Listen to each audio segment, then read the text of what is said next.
కృష్ణా జిల్లా గుడివాడ సమీపంలోని ఒక ఇంజనీరింగ్ కాలేజీలో సీక్రెట్ హిడెన్ కెమెరా వ్యవహారం కలకలం రేపింది.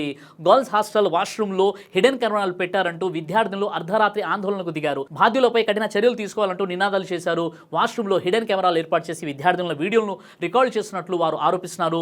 బీటెక్ ఫైనల్ ఇయర్ విద్యార్థి ఇదంతా చేస్తున్నాడు, ఆ వీడియోలను అమ్ముకున్నాడంటూ సంచలన వ్యాఖ్యలు చేశారు. అక్కడితో ఆకుండా అందరూ కలిసి అతడిపై దాడికి కూడా ప్రయత్నం చేశారు. ఈ విషయం తెలుసుకున్న పోలీసులు అక్కడికి చేరుకున్నారు.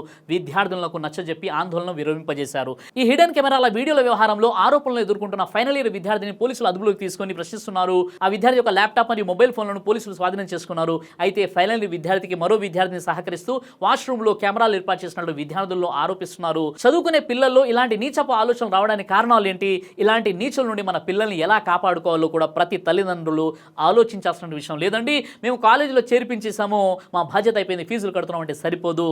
మీ పిల్లల భవిష్యత్తు కూడా మీ చేతిలో ఉందన్న విషయాన్ని మీరు మర్చిపోకండి.